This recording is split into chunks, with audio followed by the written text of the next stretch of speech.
그날 저는 깨달았습니다. 이 남자가 저를 사랑한 것이 아니라는 것을요. 그날 밤 저는 극도의 공포를 느꼈습니다. 오늘 사연은 이정숙 씨의 사연입니다. 사연 시작 전 구독과 좋아요 버튼 눌러주시면 사연의 재미가 2배가 된답니다. 오늘의 사연 시작하겠습니다. 안녕하세요. 저는 이정숙입니다. 올해로 72 하지만 거울 속 제 모습을 보면 아직도 세월이 야속할 만큼 제법 괜찮은 얼굴을 하고 있습니다. 나이만 들었을 뿐 저는 여전히 매력적이고 당당합니다. 젊었을 때부터 관리하는 것이 몸에 배어 있어서일까요? 주름 하나 없이 팽팽한 피부, 허리를 곧게 펴고 걸을 때마다 느껴지는 자신감. 가끔 사람들은 저를 보고 놀랍니다. 정말 70이 넘으셨어요? 하고. 하지만 저는 압니다.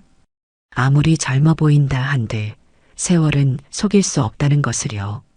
저는 누구보다 강인하게 살아왔습니다. 젊은 시절에는 남편이 있었지만 결국은 혼자가 되었습니다. 결혼한 지 5년 만에 이혼했으니까요.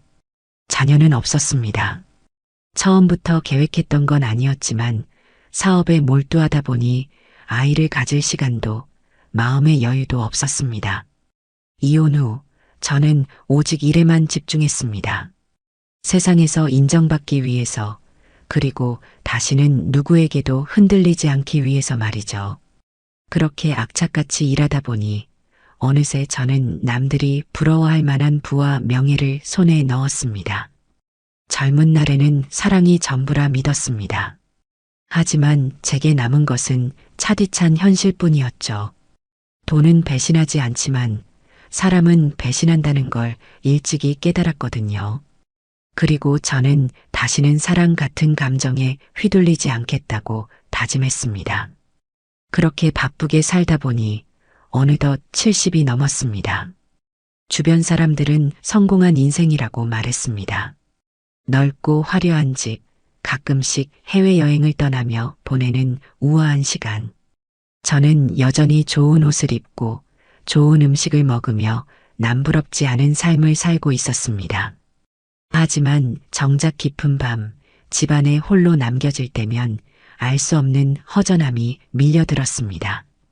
이제 와서 무슨 사랑이야? 저는 그렇게 생각했습니다.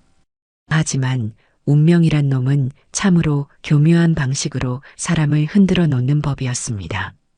그를 처음 만난 건 여느 때처럼 사업 관련 모임에 참석했을 때였습니다.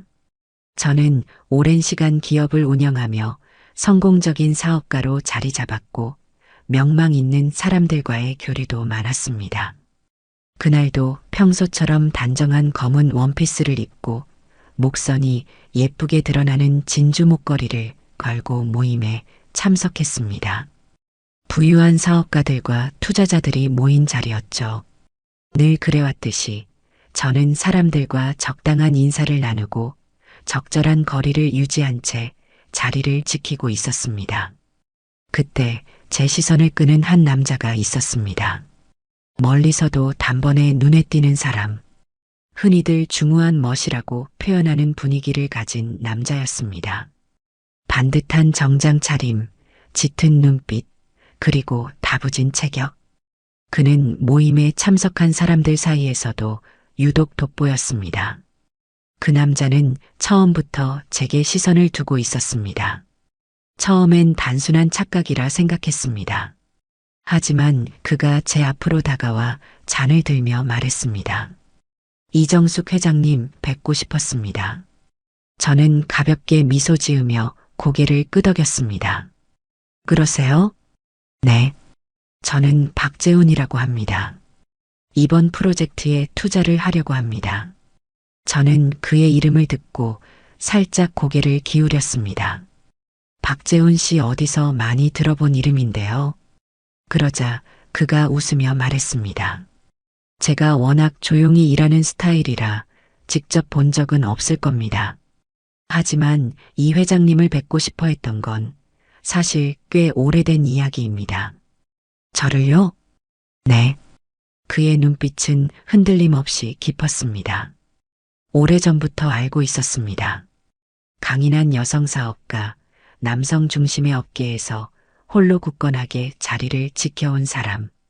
과찬이시군요. 아닙니다. 저는 당신 같은 사람이 세상에 많지 않다는 걸 잘 압니다. 그리고 그런 사람을 만난다는 건 흔치 않은 기회죠. 순간 저는 그의 말투와 태도에서 다른 사람들과는 다른 무언가를 느꼈습니다. 단순한 사업적인 호기심이 아닌 더 깊고 강렬한 관심이 깔려 있는 듯한 기분이 들었습니다. 하지만 저는 애써 태연한 표정을 유지한 채 잔을 들어 올렸습니다. 좋습니다. 앞으로 자주 뵙게 되겠군요. 그는 잔을 부딪히며 낮은 목소리로 말했습니다. 그러길 바랍니다. 그날 이후 그는 계속해서 제 곁을 맴돌았습니다. 우리는 몇 차례 더 비즈니스 미팅에서 마주쳤고 그는 마치 운명처럼 자연스럽게 제 삶에 스며들었습니다.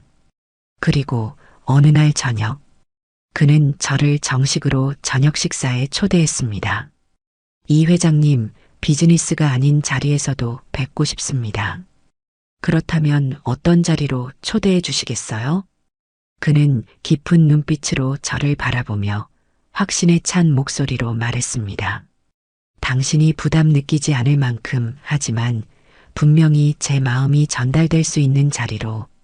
그의 말에 저는 잠시 망설였습니다. 하지만 왠지 모르게 거절할 수 없었습니다. 그렇게 우리는 처음으로 둘만의 저녁을 함께하게 되었습니다. 그리고 그날 밤 저는 알게 되었습니다. 이 남자는 단순한 호기심이 아니라 나를 향한 강렬한 의지를 가지고 있다는 것을, 그리고 제 가슴이 미친 듯이 뛰고 있다는 것을, 너무 오래 잠들어 있던 감정이 깨어나고 있었습니다. 그날 저녁 우리는 서울의 한적한 레스토랑에서 마주 앉았습니다. 은은한 샹들리에 불빛 아래 창가 너머로 펼쳐진 도심의 야경이 반짝이고 있었습니다. 와인잔을 기울이며 가벼운 이야기로 시작했지만 우리의 대화는 예상보다 깊어졌습니다. 회장님은 늘 그렇게 강한 척만 하시나요? 그가 와인잔을 살짝 흔들며 의미심장한 미소를 지었습니다. 강한 척이라니요? 가끔은 누군가에게 기대고 싶을 때도 있지 않나요? 저는 순간 할 말을 잃었습니다. 오랜 세월 저는 한 번도 그런 생각을 해본 적이 없었습니다. 누구에게도 기대지 않고 스스로를 지키며 살아온 시간이 너무 길었기 때문입니다. 하지만 그의 눈빛은 흔들림이 없었습니다. 마치 내 마음속 깊은 곳을 꿰뚫어 보는 듯한 느낌이 들었습니다. 누군가에게 기대는 건 익숙하지 않네요. 그는 천천히 고개를 끄덕이며 낮은 목소리로 말했습니다. 그럼 이제부터 익숙해지는 건 어때요? 그 순간 제 심장이 요동쳤습니다. 단순한 호감이 아닙니다. 그는 확신에 차 있었습니다. 마치 오래전부터 저를 찾아 헤맨 사람처럼 단 한순간도 망설이지 않는 태도였습니다. 내가 오랜 시간 동안 만나온 사람들은 모두 계산적이었어요. 저는 조용히 말을 이었습니다. 사람들은 내 이름과 배경을 먼저 보고 다가왔죠. 그러니 믿는다는 게 쉬운 일은 아니에요. 그는 잔잔한 미소를 지으며 제 눈을 바라보았습니다. 내가 당신을 찾은 이유는 당신이 그 누구보다도 아름답고 강한 사람이기 때문이에요. 아름답고 강한 사람? 네. 저는 그런 사람을 존경하고 사랑할 수 있습니다. 그의 말이 귓가를 울렸습니다. 단순한 칭찬이 아닙니다. 그는 제게 진심을 말하고 있었습니다. 그날 이후 우리는 운명처럼 가까워졌습니다. 그는 매일 저를 찾아왔습니다. 마치 한순간도 저를 놓치고 싶지 않다는 듯 하루라도 제 얼굴을 보지 않으면 견딜 수 없다는 사람처럼 오늘 하루 종일 보고 싶어서 미치는 줄 알았습니다. 그가 그렇게 말하며 저를 바라볼 때마다 심장이 미친 듯이 뛰었습니다. 하지만 저는 어른스럽게 행동해야 한다고 스스로를 다독였습니다. 이러면 안 돼요, 박재훈 씨. 그가 장난기 어린 눈빛으로 물었습니다. 뭐가요?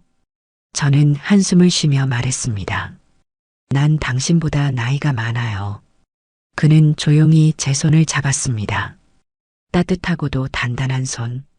중요한가요? 저는 숨을 삼켰습니다.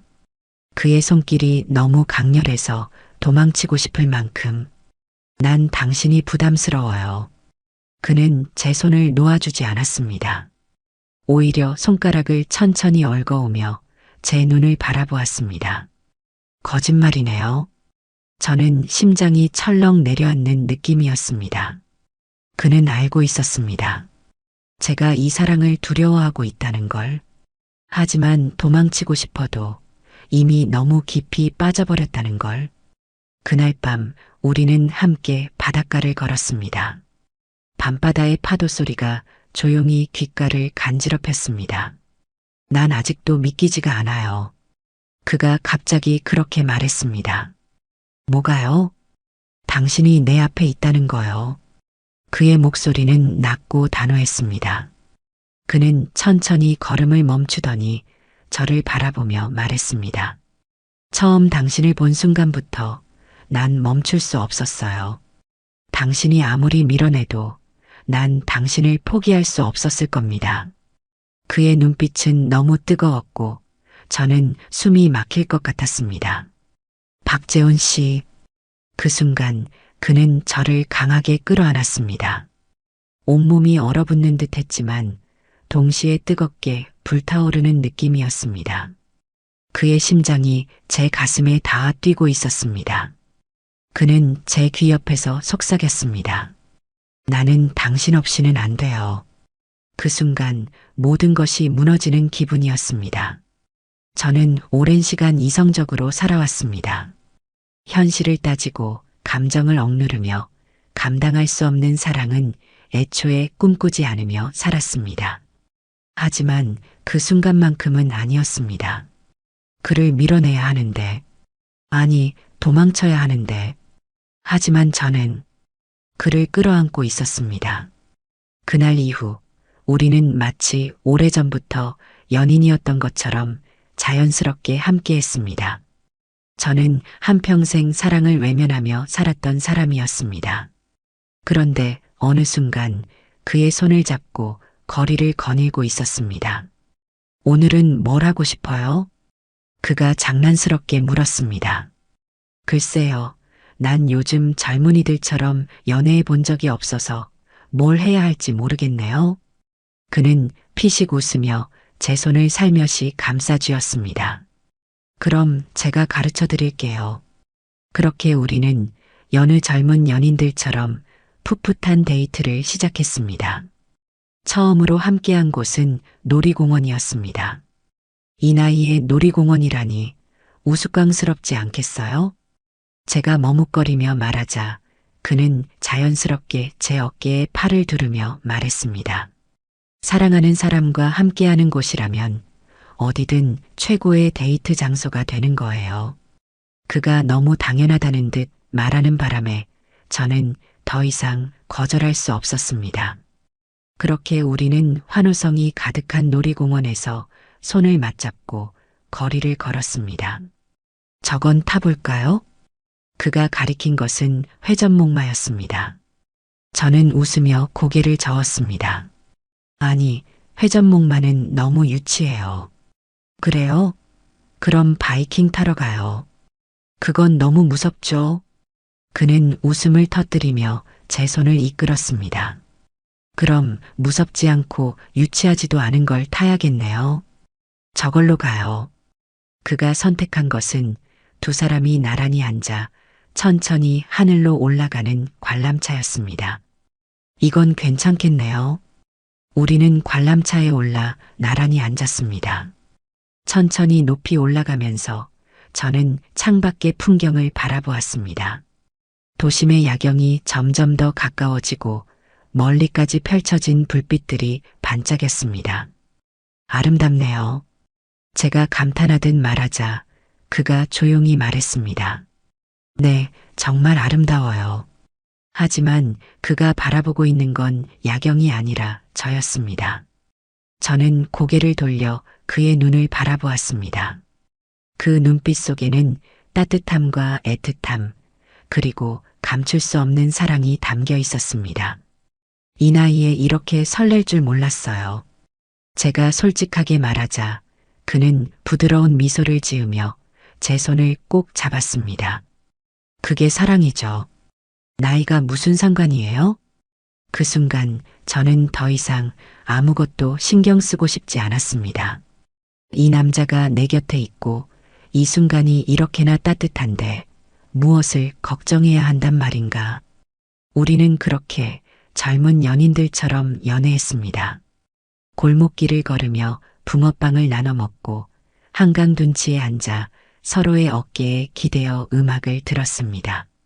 그는 손을 놓지 않았고 저는 더 이상 도망치려 하지 않았습니다. 그리고 어느 날 그는 제게 자신의 과거를 들려주었습니다. 어느 조용한 저녁, 우리는 한강이 내려다 보이는 카페에서 마주 앉아 있었습니다. 이제 나에 대해 더 알고 싶지 않아요? 그가 조용히 말했습니다. 당신에 대해 알고 싶어요. 제가 대답하자 그는 잠시 고민하는 듯 하더니 깊은 한숨을 내쉬었습니다. 내가 왜 지금까지 혼자인지 궁금했죠? 저는 조용히 고개를 끄덕였습니다. 그는 커피잔을 손에 쥔 채 창밖을 바라보며 나직이 말했습니다. 사실 난 결혼을 했었어요. 아주 오래전이지만. 저는 순간 놀라서 그를 바라보았습니다. 그런데 왜? 그는 씁쓸한 미소를 지으며 말을 이었습니다. 내 아내는 세상을 떠났어요. 우리가 아이를 기다리던 중이었는데 교통사고가 났어요. 그리고 그날 나는 두 사람을 한꺼번에 잃었죠. 그의 목소리에는 깊은 슬픔이 묻어 있었습니다. 저는 아무 말도 할 수 없었습니다.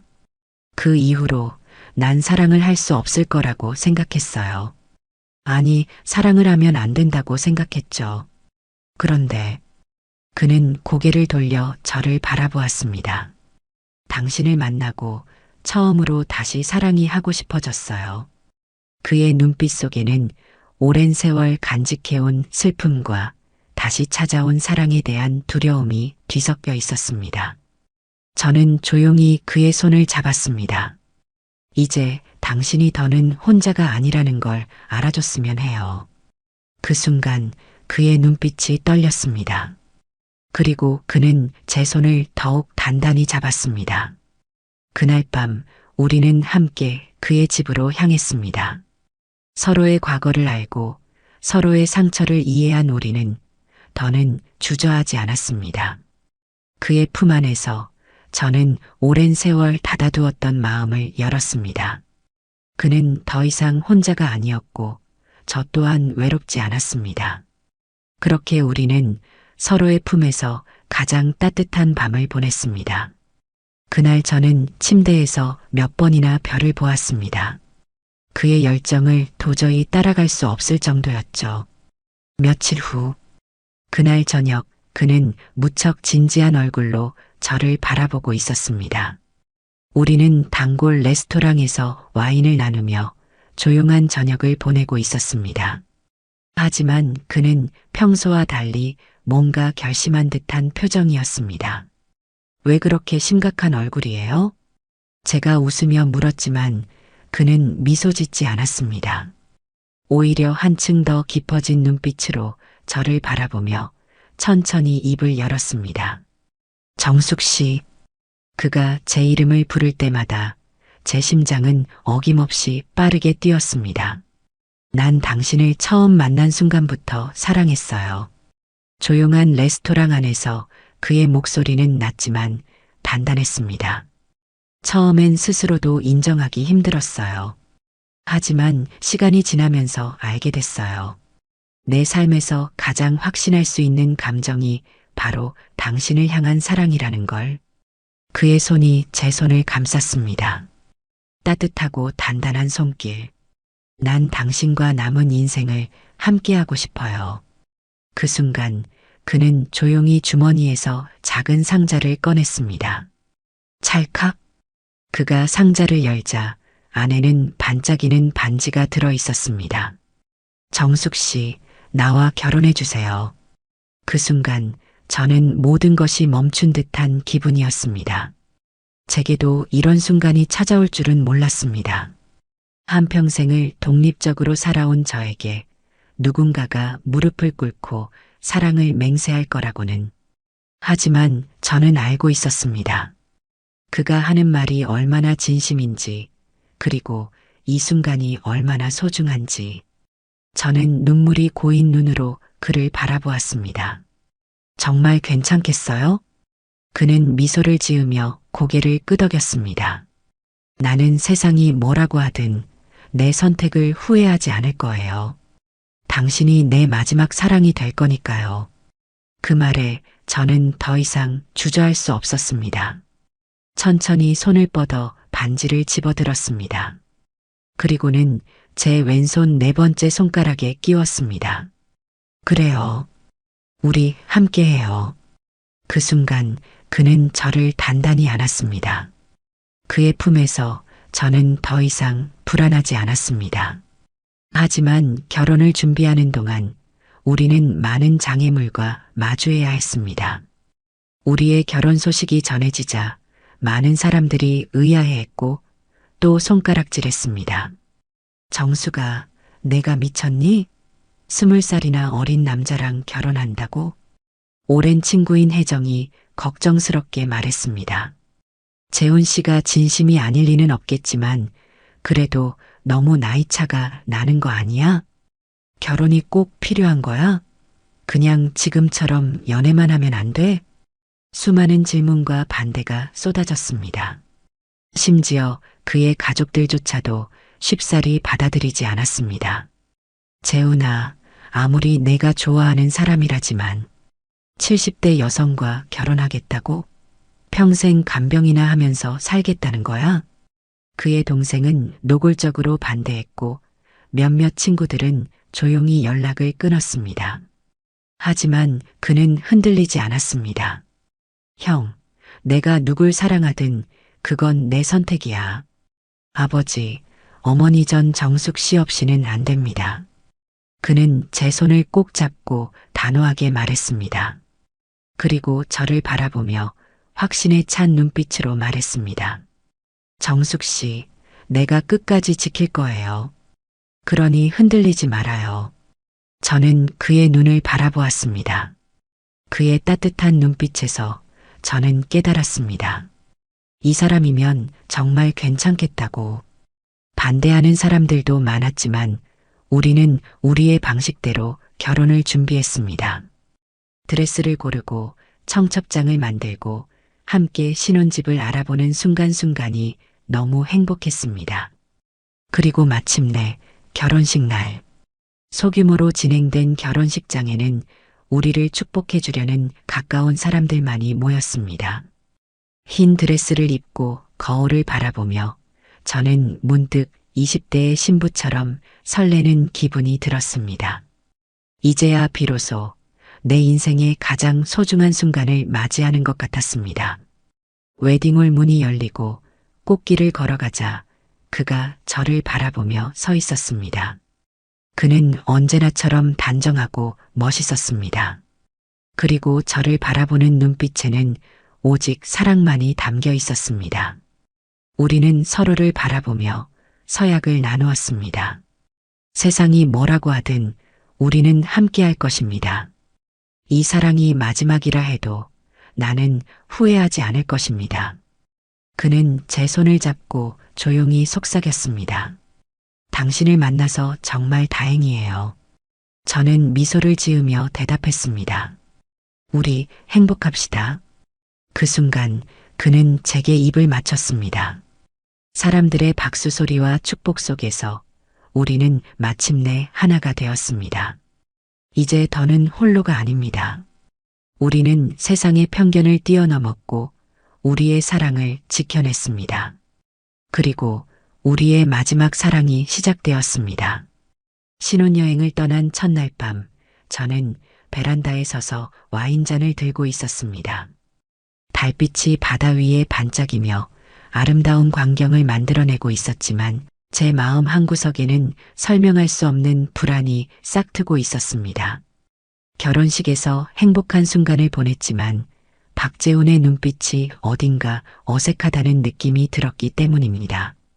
하지만 저는 아직 익숙하지 않아서 그렇겠지라며 스스로를 다독였습니다. 그런데 이상한 일은 그날 밤부터 시작되었습니다. 결혼식이 끝난 후 처음으로 함께 보내는 밤이었지만 박재훈은 쉽게 잠자리에 들지 못하는 듯 했습니다. 저는 피곤해서 먼저 침대에 누웠고 그는 제 머리맡에 앉아 제 머리카락을 한 손으로 천천히 쓸어내렸습니다. 정숙 씨, 이렇게 가까이서 보고 있으니 믿기지가 않아요. 우리가 부부가 되었다는 게. 그의 목소리는 따뜻했지만 어딘가 낯설게 들렸습니다. 저는 그저 피곤한 탓이라 생각하고 눈을 감았습니다. 그런데 한밤중 이상한 소리에 잠에서 깼습니다. 침대 옆이 텅 비어 있었습니다. 화장실에 갔나? 그런데 화장실 문은 열려 있었고 불도 꺼져 있었습니다.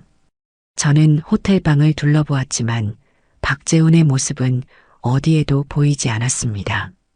베란다로 나가보아도 아무도 없었습니다. 그는 도대체 어디로 간 걸까?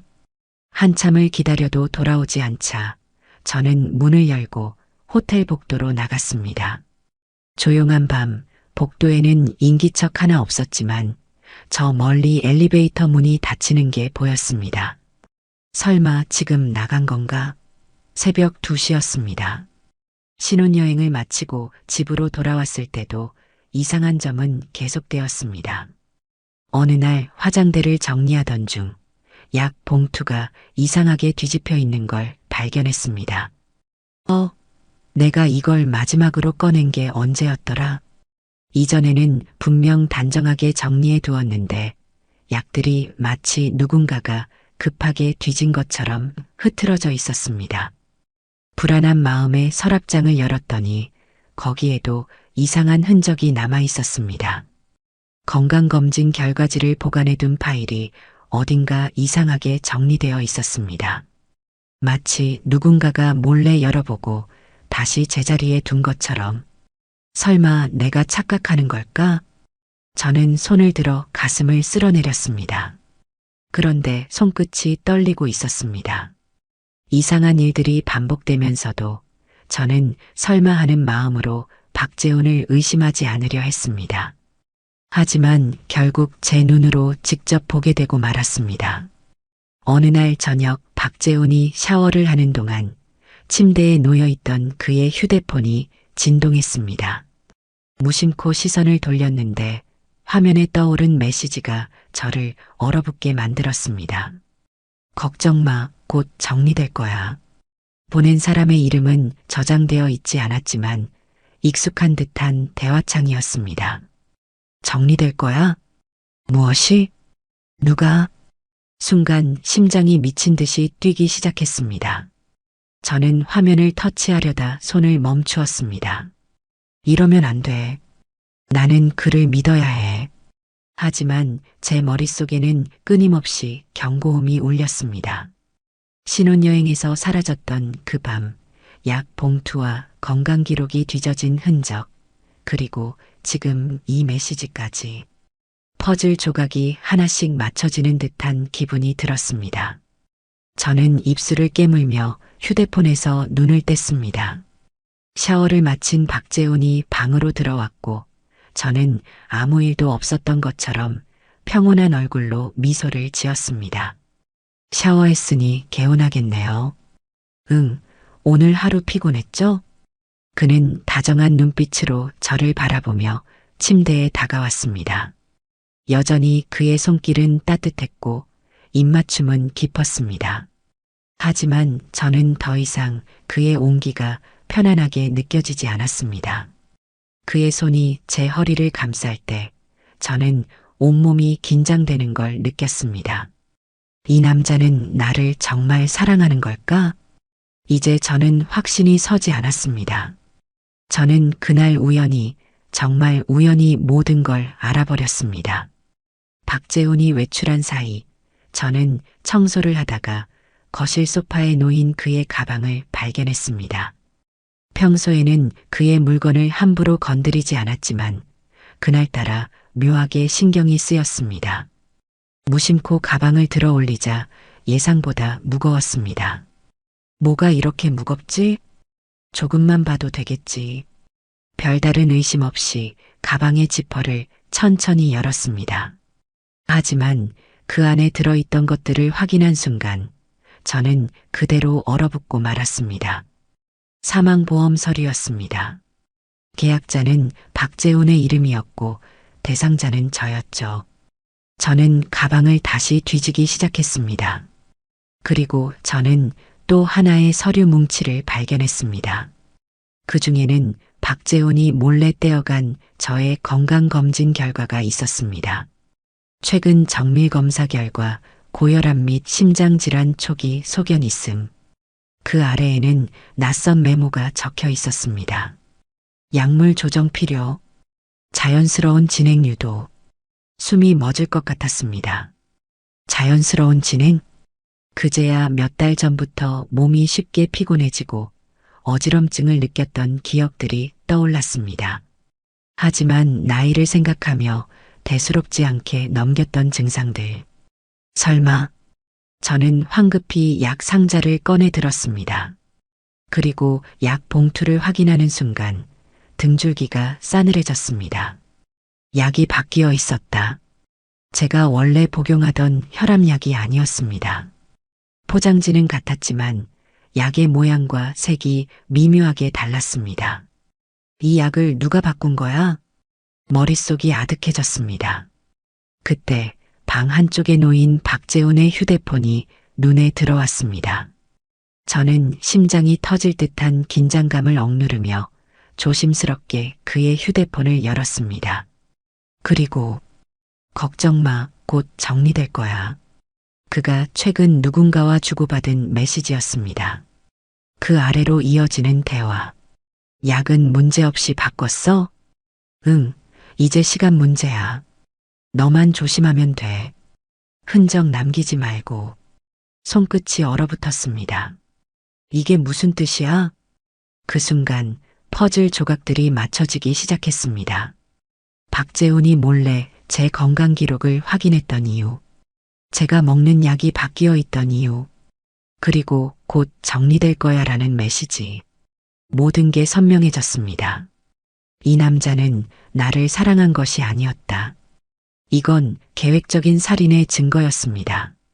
숨을 삼키는 것도 힘들었습니다. 이제는 확신할 수 있었습니다. 이대로 가만히 있으면 저는 죽는다. 그리고 그 순간 정숙 씨 뭐해요? 현관문이 열리며 박재훈의 목소리가 들려왔습니다. 저는 반사적으로 휴대폰을 내려놓고 가방을 닫았습니다. 그가 다가오고 있었습니다. 저는 심장이 터질 듯한 긴장감을 숨긴 채 천천히 고개를 돌렸습니다. 그리고 마주한 그의 얼굴에서 저는 생전 처음 보는 표정을 발견했습니다. 그의 눈빛이 싸늘하게 빛나고 있었습니다. 저는 황급히 심호흡을 가다듬었습니다. 아무렇지도 않은 척 최대한 자연스럽게 행동해야 했습니다. 그냥 정리 좀 하고 있었어요. 저는 최대한 담담한 목소리로 말했습니다. 박재훈은 저를 바라보다가 살짝 미소를 지었습니다. 내가 도와줄까요? 그의 말에 저는 재빨리 손을 가방 위로 올려놓으며 고개를 저었습니다. 괜찮아요. 별거 아니니까요. 그래요? 근데 얼굴이 왜 그렇게 창백해요? 그는 걱정스러운 듯 제 얼굴을 살폈습니다. 하지만 저는 알고 있었습니다. 그것이 진짜 걱정이 아니라는 것을.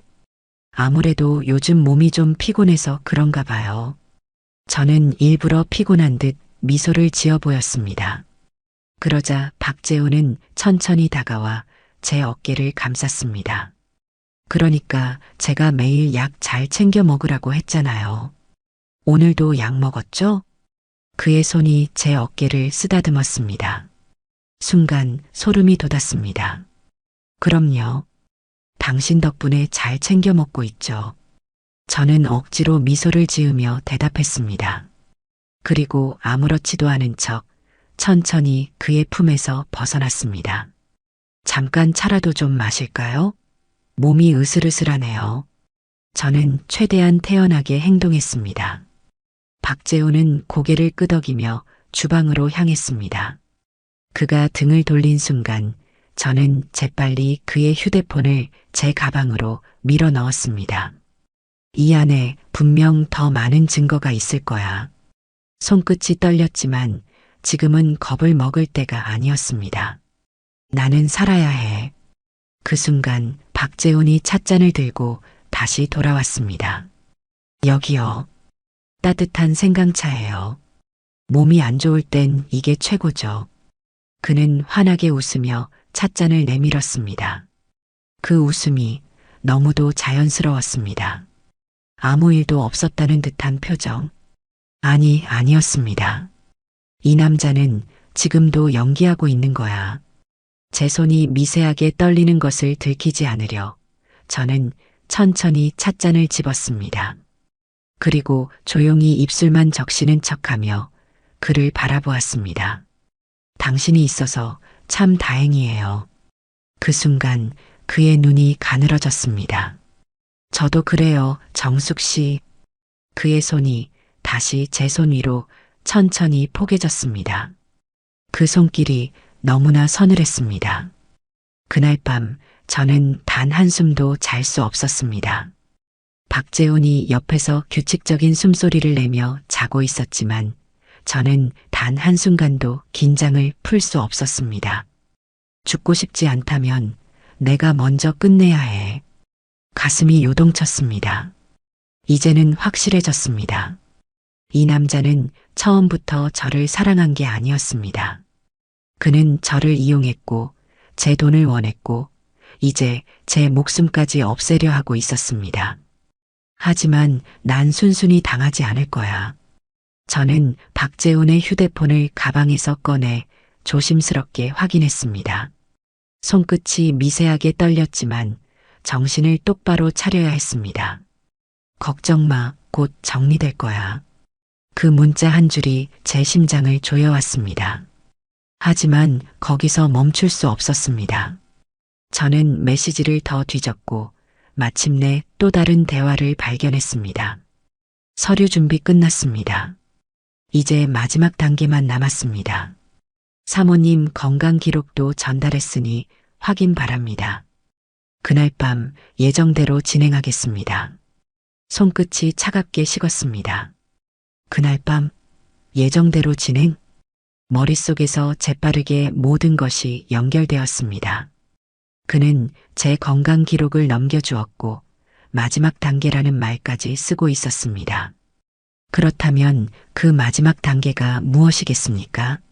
나를 죽이는 것. 숨이 막혀왔습니다. 하지만 울거나 무서워할 시간이 없었습니다. 나는 살아야 했습니다. 저는 박재훈이 잠든 사이 조용히 방을 빠져나왔습니다. 그리고 주방으로 가서 휴대폰을 꺼냈습니다. 먼저 변호사에게 문자를 보냈습니다. 마이너스 긴급한 일이에요. 지금 당장 만나야 합니다. 내일 아침까지 시간이 없어요. 그리고 경찰서에도 신고를 넣었습니다. 마이너스 저는 남편에게 살해당할 위기에 처해 있습니다. 제가 보낸 증거 자료를 확인해 주세요. 제가 보낸 증거 자료는 박재훈의 메시지와 사망진단서, 그리고 건강 기록이었습니다. 잠시 후 변호사에게 답장이 왔습니다. 최대한 빠르게 준비해 보겠습니다. 부디 몸 조심하세요. 되도록 그 집에서 빨리 나오세요. 그런데 그 순간, 어디 가는 거예요? 온몸이 얼어붙었습니다. 박재훈이 문 앞에 서 있었습니다. 어둠 속에서도 그의 눈빛이 또렷하게 보였습니다. 그는 미소 짓고 있었지만 그 속에는 날카로운 서늘함이 있었습니다. 저는 순간적으로 미소를 지으며 고개를 저었습니다. 화장실 좀 다녀오려고 했어요.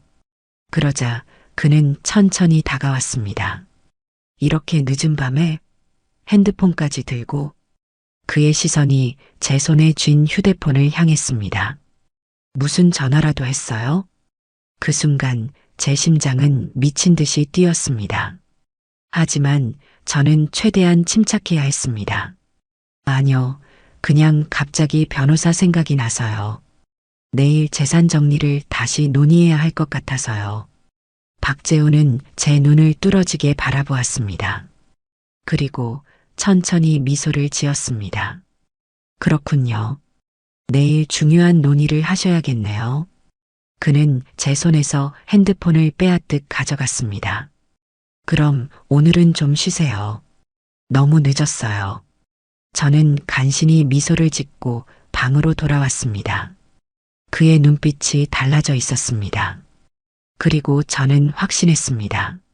저는 침대에 누운 척하며 심호흡을 가다듬었습니다. 그리고 기다렸습니다. 박재훈이 마지막 카드를 꺼내는 순간을. 며칠 후 저는 일부러 피곤한 척하며 침대에 누웠습니다. 박재훈은 거실에서 여전히 무언가를 정리하고 있었고 저는 몰래 눈을 떠 그의 움직임을 지켜보고 있었습니다. 조용히 주방으로 향하는 그의 발소리가 들렸습니다. 저는 천천히 몸을 일으켜 방문 틈 사이로 그를 지켜보았습니다. 그는 조심스럽게 작은 병을 꺼내더니 제 찻잔에 그 가루를 타기 시작했습니다. 드디어 움직이는구나. 저는 속으로 비웃었지만 겉으로는 아무것도 모르는 척 그대로 침대에 누워 있었습니다. 잠시 후 박재훈이 찻잔을 들고 침실로 들어왔습니다. 여보, 아직 안 자고 있었어요? 저는 천천히 몸을 일으키며 피곤한 눈을 비볐습니다. 잠이 잘 안 와서. 그는 다정한 미소를 지으며 찻잔을 건넸습니다. 그럴 줄 알고 따뜻한 차를 준비했어요. 이거 마시면 금방 편안해질 거예요. 저는 그의 손끝이 살짝 떨리는 것을 놓치지 않았습니다. 하지만 태연하게 찻잔을 받아들었습니다. 그리고 아주 천천히 입술을 찻잔에 가져가는 척했습니다. 그때 저는 일부러 손을 떨며 찻잔을 떨어뜨렸습니다. 쨍그랑.